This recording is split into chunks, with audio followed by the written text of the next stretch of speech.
Bonjour à tous et bienvenue dans notre matinale. Comment bien commencer la semaine puisque nous sommes lundi. Et ce matin, j'ai choisi un texte tiré de l'Évangile selon Matthieu au chapitre 7 et nous lirons du verset 7 à 11. Demandez et l'on vous donnera. Cherchez et vous trouverez. Frappez et l'on vous ouvrira. Car quiconque demande reçoit. Qui cherche trouve, et l'on ouvrira à celui qui frappe. Quel est l'homme d'entre vous qui donnera une pierre à son fils s'il lui demande du pain? Ou s'il demande du poisson, lui donnera-t-il un serpent?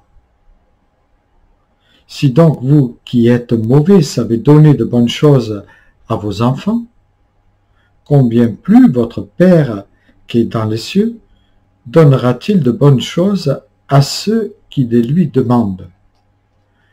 Voilà un texte que nous connaissons. Demandez et vous sera donné. C'est une requête, et je parle de requête parce que la prière c'est une requête, c'est pas comme quand on va au distributeur automatique où on met sa carte et on reçoit. Non, c'est une requête que nous adressons à Dieu. Et ici, nous voyons que c'est bien le contexte de la prière. Il est très important de comprendre les grands principes qui s'appliquent à la prière. Nous devons d'abord communiquer à Dieu ce que nous désirons. Il y a donc une condition qui régit l'activité de la prière. Si nous voulons que Dieu provoque la réalisation de nos aspirations, il faut lui demander. Si nous demandons, nous recevons. Bien sûr, il n'est pas question de demander n'importe quoi et n'importe qui. Non, si nous demandons, nous devons demander selon sa volonté, nous dit aussi la parole. Mais il est essentiel de lui demander. Si nous lui demandons, nous recevons, nous dit le texte. Si nous ne demandons pas, nous ne recevons pas. Si nous cherchons, nous trouverons. Si nous ne cherchons pas, nous ne trouverons pas.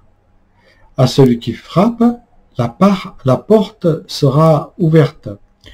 Si vous ne frappez pas à la porte, celle-ci demeurera fermée.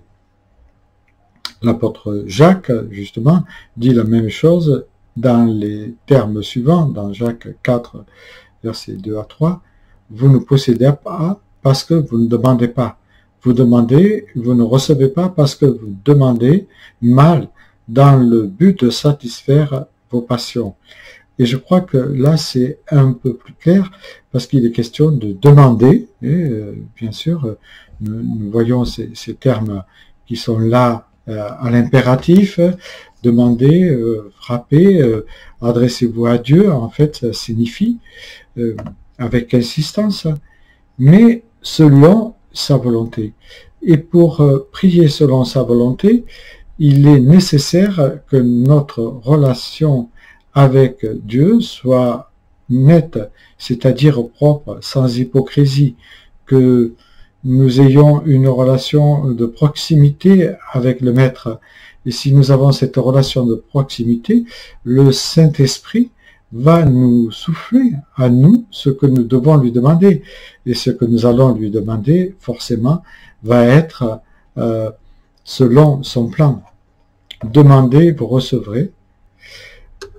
Et parfois, je me demande pourquoi je ne reçois pas.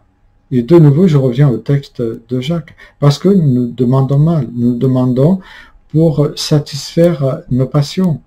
Il est question de demander pour la gloire de Dieu, pour l'avancement de son règne.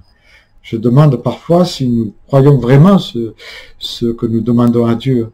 Et si nous croyons vraiment que Dieu peut changer le cours des événements ou la situation dans laquelle nous nous trouvons. Nous ruminons trop souvent dans nos problèmes, dans notre fort intérieur, mais nous ne les adressons pas à Dieu. Nous ne les partageons pas. nous le partageons à nos proches alors que nous ne le partageons pas à Dieu dans la prière. Et pourtant, il est question justement de s'adresser à Dieu quand nous sommes chargés et fatigués. Mais nous oublions trop souvent, c'est vrai, de consulter notre Père Céleste pour lui confier nos troubles que nous vivons, pour lui confier un cœur trop lourd.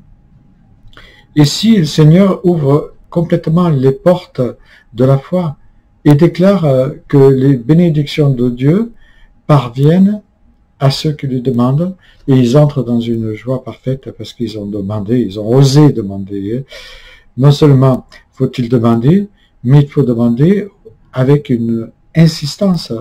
Alors il ne s'agit pas de rabâcher, mais être dans l'insistance, la persévérance pour un fils, pour un frère, pour un cousin qui n'est pas encore dans la conversion. Nous pouvons demander avec insistance pour que le Saint-Esprit le convainc un jour de péché, de justice et de jugement.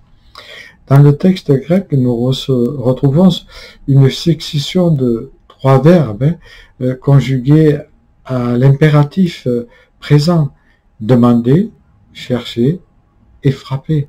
Cela nous montre bien qu'il y a une insistance derrière la prière, une persévérance. Veiller et prier, nous dit Jésus. Donc la prière, c'est la respiration de notre âme. Et nous devons entrer quelque part, si j'ose dire, dans une gymnastique de prière régulière. Nous voyons David qui priait 3 fois par jour. Donc voilà, la prière, c'est prendre du temps avec Dieu pour lui exprimer nos requêtes, je dis bien nos requêtes, mais avec insistance.